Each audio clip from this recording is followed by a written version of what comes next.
I came across the modality of access consciousness bars 6 years ago, and it just, to me, accumulated and complemented every other modality that I had ever used in my lifetime to create something different as well, and a relaxation for people.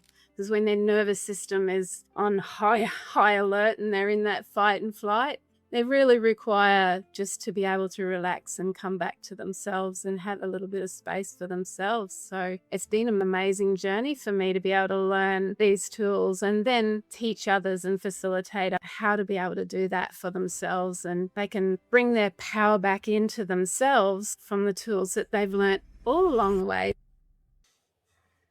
G'day, Dr. Tony here with an episode of Realms of Power. And I've got Sue Williams joining us today, who is an amazing coach and facilitator for many years. So, Sue, welcome to the show. Oh, thank you so much, Tony. It's absolutely wonderful to be here with you today. Yeah. And we came and had a little networking event at our clinic not long ago, and we were just chatting about all different people in the healing space. And there's so many different realms, which is why I've done Realms of Power, because there's no way I can possibly know all the things. And in the recent podcasts I've done, I've just discovered so much. There's always so much more to learn, isn't there? There's always someone who knows more than you in a different area or field. And in one of my realms, which is the mental power, there's a lot of things going wrong for people in our current world and society. So, how about we start, Sue, today with you introducing, what your approach is and how you've helped clients with the type of work you do?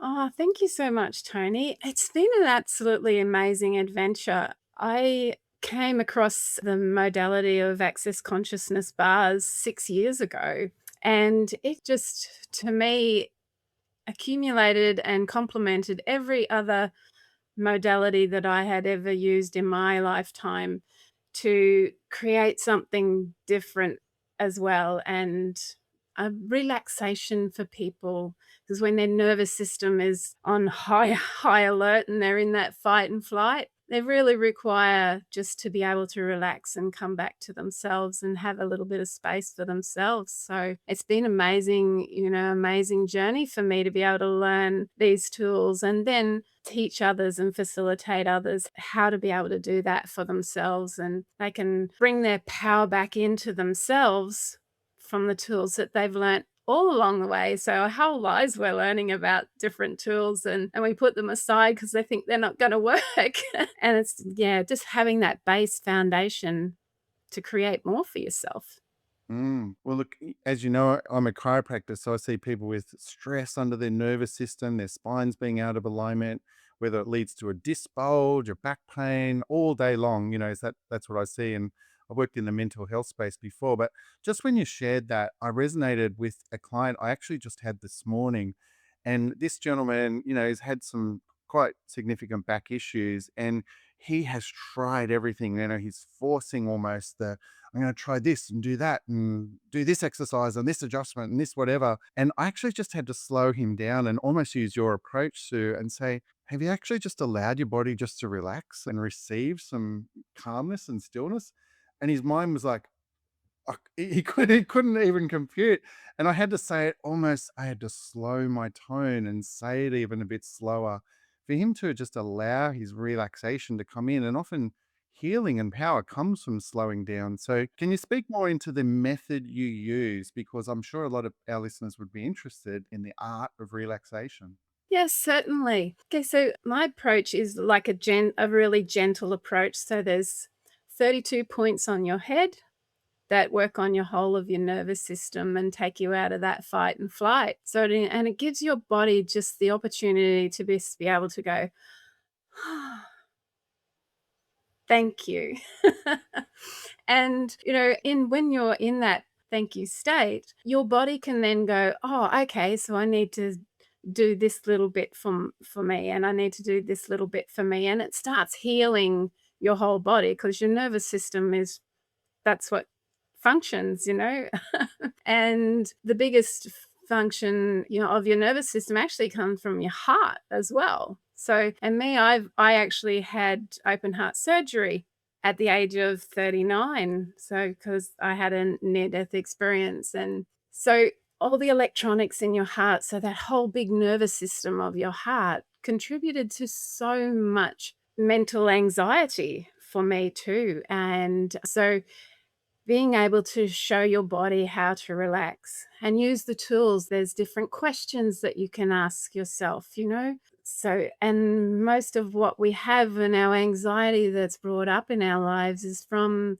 listening to our peers and other people who are brought us up in the world. It's just being able to allow then you pick up from other people what their anxieties and things like that are too. So it's about being able to just bring that back to yourself and say, well, who does that actually belong to? And who did I pick that up from? And is it truly mine? So your body then gets that chance to be able to just go, oh, okay, that actually doesn't belong to me. And that being in this state is a choice that I actually am choosing against myself.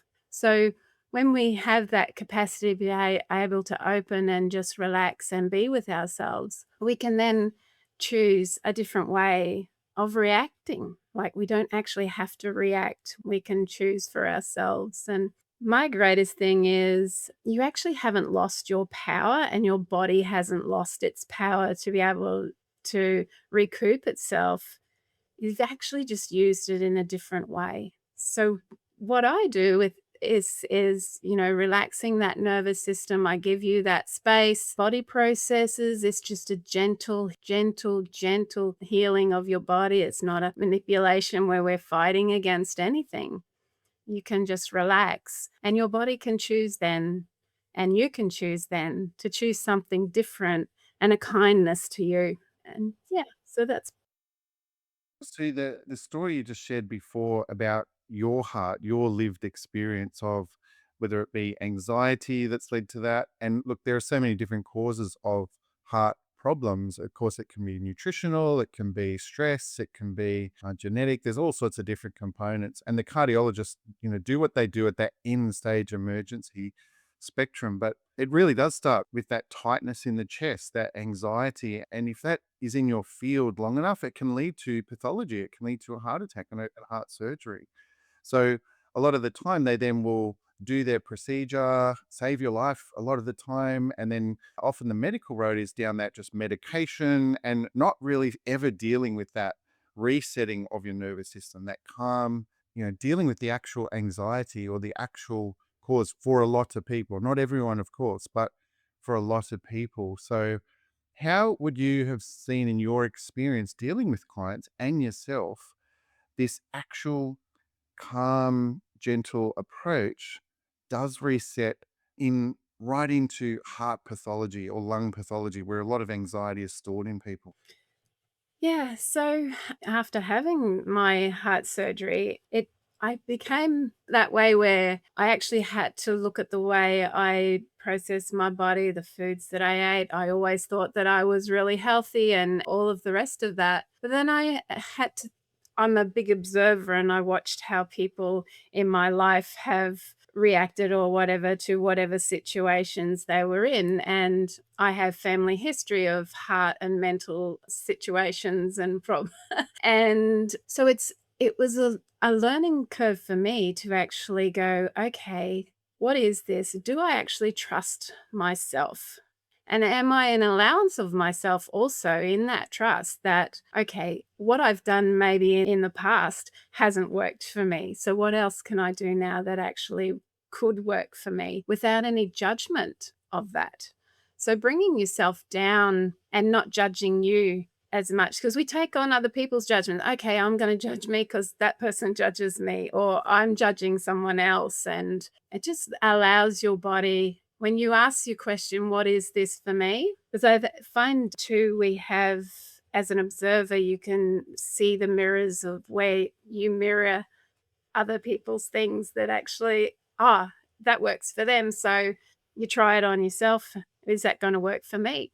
And then you see, oh no, well that actually doesn't work for me. So I'm going to choose something else. And being able to be very grateful for all of those experiences in your life and say, well, okay, that actually got me here to where I am today.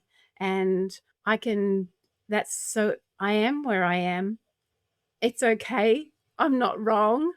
I've actually had this superpower of being able to use that differently in whatever situation we're in, to be able to just bring ourselves back to us and our heart and our truth for what is really works for us. And being a mum, I've seen that with my 3 children, it's like whatever you do for one doesn't necessarily work for the other. But if we have a nice base or a nice foundation, we have that ability to be able to go, okay, well, all of these things actually have to be into the day, into our bringing out, into raising our kids and giving them the opportunity to be able to think for themselves. So, and being open and allowing ourselves to just choose something. And okay, so it didn't work. Okay, so let's choose something different.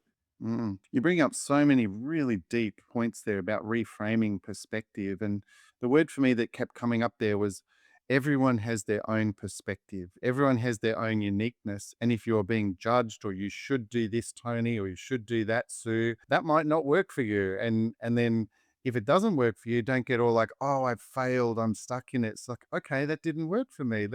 What's the next thing?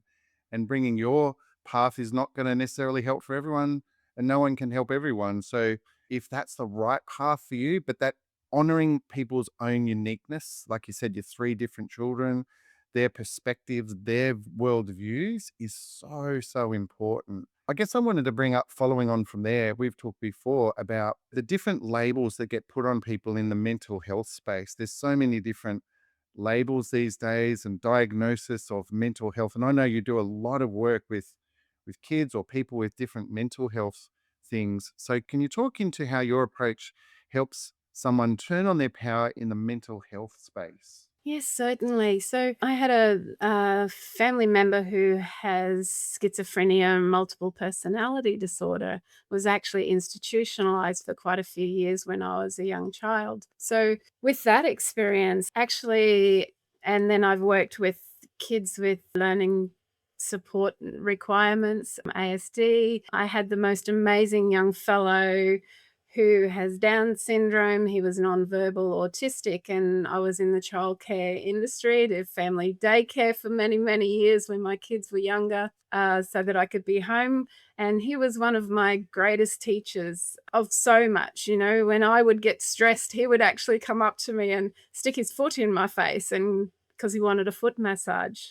And that was his way of coming down, as well as my way of coming down as well. Like me being able to do that for him actually brought where my height in mental anxiety may have been coming. And, we're not perfect. But in the last 6 years with doing the access bars has shown me a whole different way too of being able to just relax, have the gratitude, have the vulnerability to go, it's okay to stop.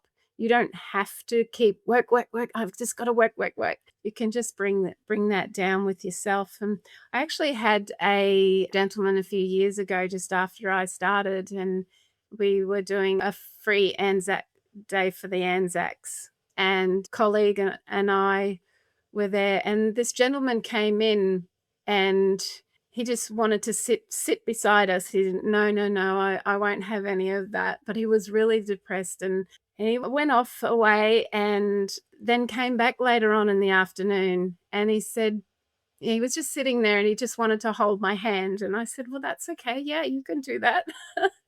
Then I said, "Why don't you just hop on the table? You never know, what it might do." And he got on the table, and I gave him he had a full hour's session, and when he got up off the table, it was like he just said to me, "Thank you so much." He said, "I was actually going to commit suicide this morning, and walking in with you and sitting with you all, on and off during the day was the most amazing feeling, and I don't want to do that anymore." And then he pulled a harmonica out of his pocket, and he started playing the harmonica and dancing, and it was just an absolutely amazing experience to see that happen. And then just recently, a couple of weeks ago, a gentleman came in who had Parkinson's disease, and he was shaking really badly, and he just said to me, "Can you do anything with this?" And it was just an experience of being able to go, "Well, okay, well, let's just sit in the chair and we'll see what happens, it's totally up to you. You can receive whatever you like out of this, but please don't fight it. You don't have to fight the shakes or anything like that. You can just relax and be with it. If you shake, you shake. If you don't, you don't. It doesn't matter." Well, he only had a short 20-minute session with me, and he got up out of the chair and he had the most beautiful smile on his face. And he said, "That's the first time I've actually been able to relax in my entire life. So thank you very much." So that thank you or that smile, and it doesn't matter, they don't have to have something serious like that. It can be just, "I'm not right today." And just to take that time to relax and just be is phenomenal. It just changes people's worlds. Yeah, it sure does. I think the energy you're talking about there is the openness and ability to just be and just receive. That receiving energy, but not in forcing, as you say, the receiving energy. It's like the empowerment of allowing yourself that time, that space to receive. And if in realms of power, we really talk about how to turn your power on, and how to turn your power on is not always training at the gym to be stronger. It's not always eating the best foods. Each of the different realms could be a factor. And I reckon actually now one of the least talked about is that allowing and stillness and opening. So that energy is amazing. So for the people that haven't experienced what it is you do, is there a way that you could describe that in a little more detail? Like, what would, if I came in to see you today, Sue, and was lying down on the bed, what would I be receiving? Not just the actual hand movements or the touch or whatever, but what would you be asking me to open to receive? So I would be asking you to let go of the mental chatter, and just go, it's okay to receive whatever comes up for you. And whatever comes up for you, just say thank you, acknowledge, because if when you acknowledge an energy, you actually acknowledge you. Because that energy is actually in you. It's running through you, running through your whole system, running through your whole nervous system. It's just receive whatever it is for you and just receive the relaxation. You don't have to fight anything. So just being there, being grateful for it, not having to have any perception of what it is going to be for you, because it can be totally, totally different. I have a saying, everything is the opposite of what it appears to be, and nothing is the opposite of what it appears to be. So you can just relax and take nothing as no judgment for you. Just let go of the judgment. Allow your body to do what it is required to do. Let go of control. Control is not losing, letting go of control is not actually losing your power, it's actually empowering you for something different. So, yeah, take the time for you too. Yeah, great. And so that's the framework. And then what are the points on the head? How does that relate for someone who might understand acupuncture points or cranial points or all sorts of different things? What are the actual points in the system that you use, the access bars? So the points are attached to all our emotions and feelings throughout our life. So they're actually bars that go across the electrical bars that go across our head in through our brain, and they're attached to our thoughts and feelings and emotions. Like, we have joy and sadness, we have implants. So where we've implanted anything in our lifetime or lifetimes is implanted in there, and it allows for the dissipation and release of all of those thought forms. It can be money, it can be creativity, connections with our body, our connections with others, our and so many other things, joy and sadness and gratitude. So all of these things that are locked in place, that we've locked into our body through whatever traumas we've had in our lives, and even if we haven't had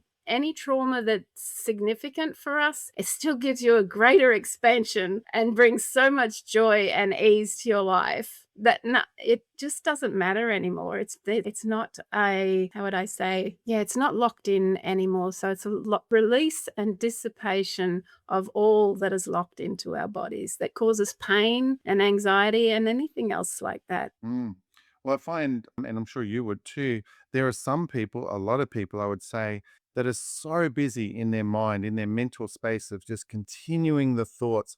And they've tried meditation, but they like can't even stop their thoughts for 2.5 seconds. And they go, I could never do that because I just got to think about the next thing. And they're checking their phones and they might in a session go, I know what you're saying, Sue, but I've just got to check my phone. This email's about to come in and hang on, I've got to respond on Instagram or in that there's so many people are in that high anxiety state in the way the world's working at the moment.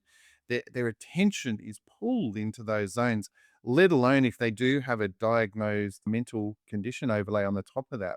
How would you say, just for that first group of people that are just the high thinking anxiety people, you've given them the framework, so they've heard you, but their mind's still going so busy. What would you do for someone like that?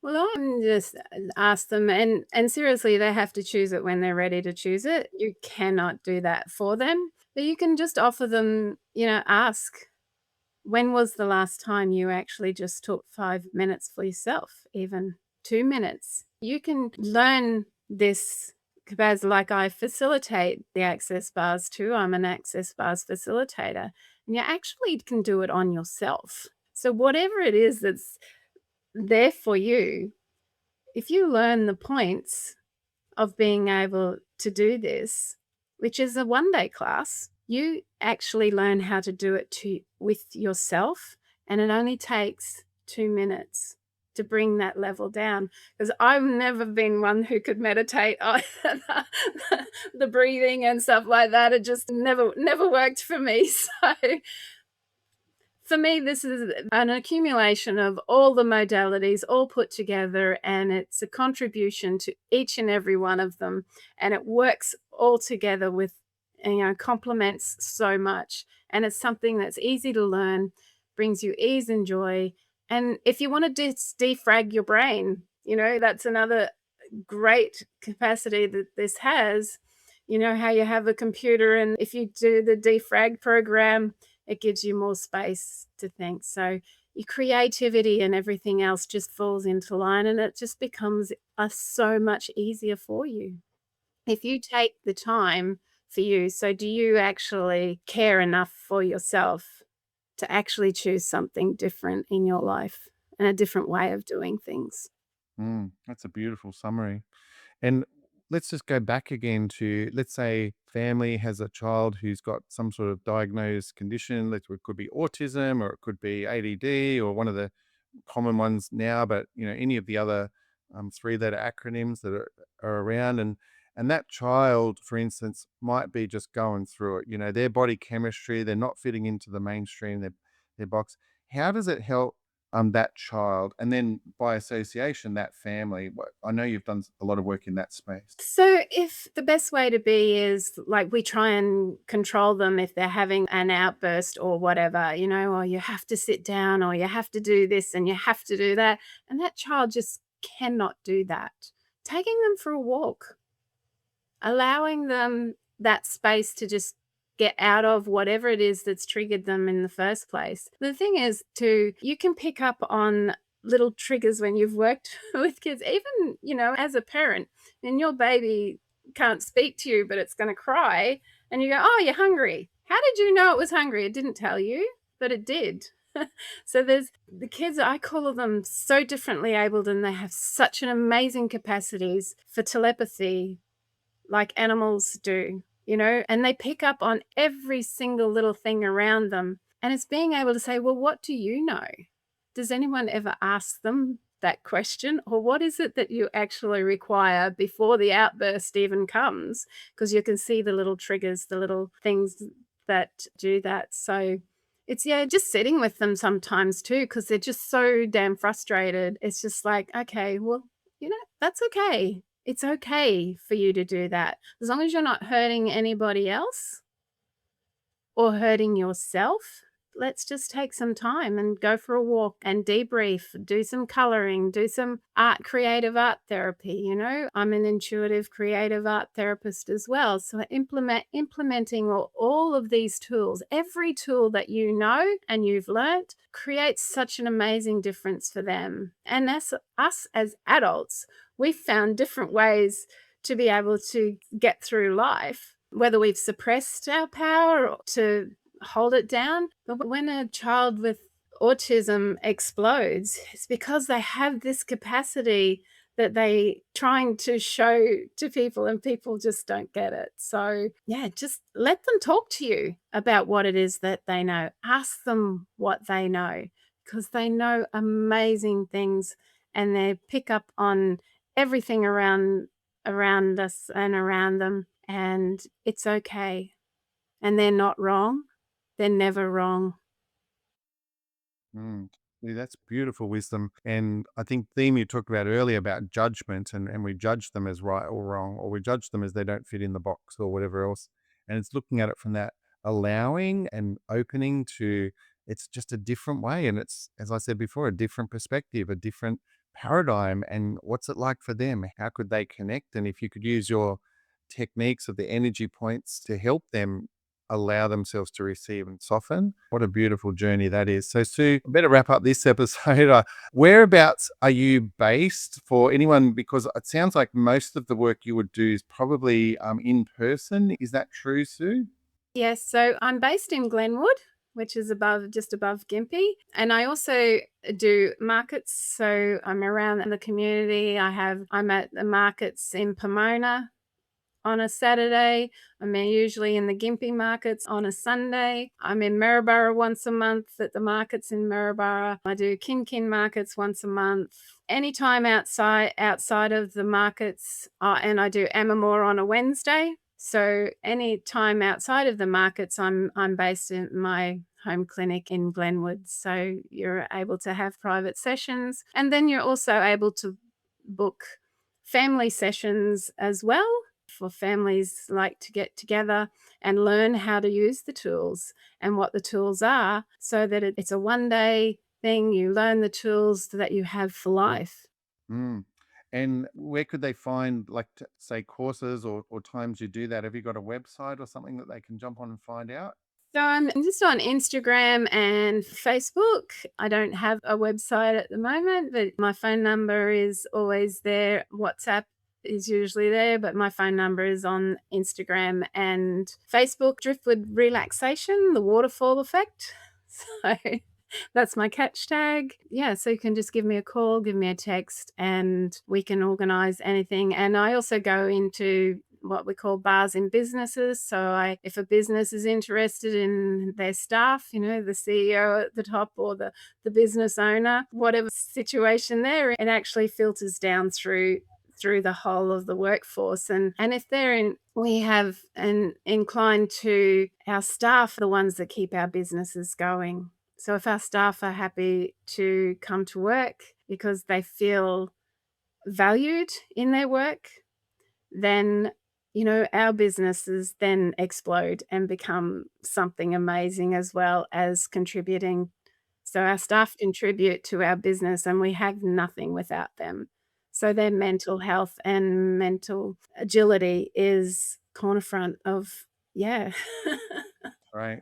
All right. Well, Sue, look, to wrap up this episode, have you got any final wisdom for our audience of how they could turn their power on from listening to you today?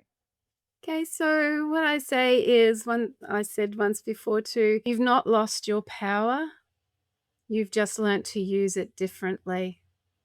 So you can turn it on. Nobody can take it away from you. It's yours. That's a beautiful message. Well, Sue, thank you so much for coming on the show with me today, and for our amazing audience that's tuning in and getting something out of these episodes in all the different realms of power. Hope you guys have an awesome day. See ya. Thank you.